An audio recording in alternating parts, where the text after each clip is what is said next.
안녕하세요. 오늘 딥다이브는 보내주신 자료들, 임신 초기 커피 섭취에 대한 내용인데요. 막 임신 사실 아시고 나서 매일 마시던 커피, 이거 계속 마셔도 되나? 아기한테 혹시 안 좋을까? 이런 걱정들 많이 하시잖아요. 저희가 오늘 그 답을 좀 찾아보려고 합니다. 네, 이번 딥다이브에서는 질병관리청이나 미국 산부인과학회 같은 곳에서 나온 자료들을 바탕으로 임신 초기의 카페인 얼마나 괜찮은지, 또 왜 조심해야 하는지, 어떻게 관리하면 좋을지 그 핵심만 쏙쏙 뽑아볼게요. 자, 그럼 바로 시작해볼까요? 제일 궁금한 거, 임신 초기에 커피 마셔도 될까? 마신다면 얼마나? 근데 이게 자료들을 보니까요, 좀 흥미로운 게 기관마다 권장량이 약간씩 달라요. 네, 미국 산부인과학회는 하루 200mg 미만, 우리 질병관리청은 300mg 이하, 뭐 이렇게 제시하고 있더라고요. 약간 차이가 있죠.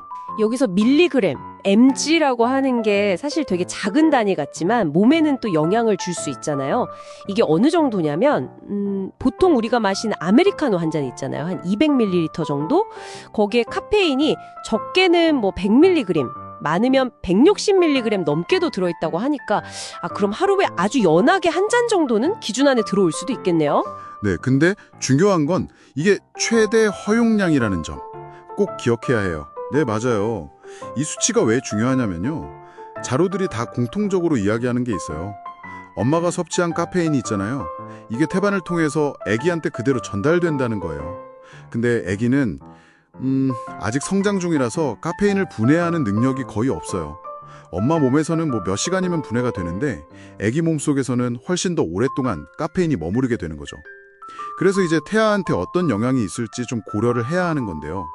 보내주신 자료들을 보면 과도한 카페인 섭취, 그러니까 하루 권장량을 넘는 경우에는 저체중아 출산 위험을 높일 수 있다, 이렇게 나와 있고요.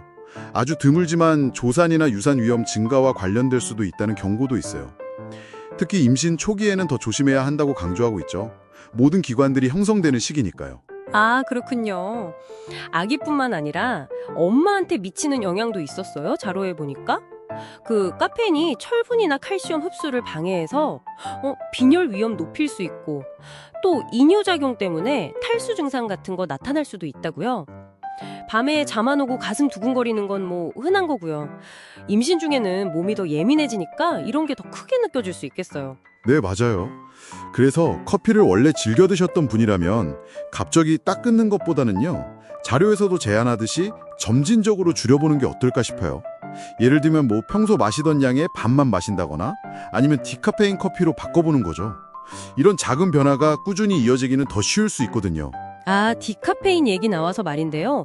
그 자료들 보니까 디카페인도 카페인이 아예 없는 건 아니라고 딱 명시가 돼 있더라고요. 그럼 이것도 좀 주의해야 하는 건가요? 네. 좋은 지적이세요. 디카페인 커피가 대부분 카페인을 제거하긴 했지만 사실 소량이 남아있을 수 있어요. 제품마다 차이도 좀 크고요. 그래서 디카페인이라고 해도 하루에 막 여러 잔 마시는 건 피하는 게 좋다고 자료들은 권고합니다. 대신에 카페인이 아예 없는 뭐 루이보스 차나 구수한 보리차, 따뜻한 우유, 신선한 과일 주스 같은 좋은 대안들도 있잖아요. 그런 걸 생각해 볼 수 있겠죠. 그리고 진짜 중요한 거, 카페인이 커피에만 있는 게 아니잖아요. 보내주신 자료에서도 이 부분을 엄청 강조하던데요.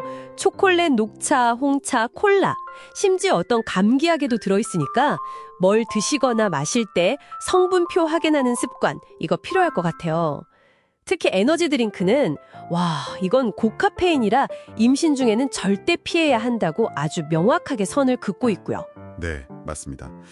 결국 이 모든 정보는 건강하고 좀 편안한 임신 기간을 보내시는데 도움이 되기 위한 거잖아요.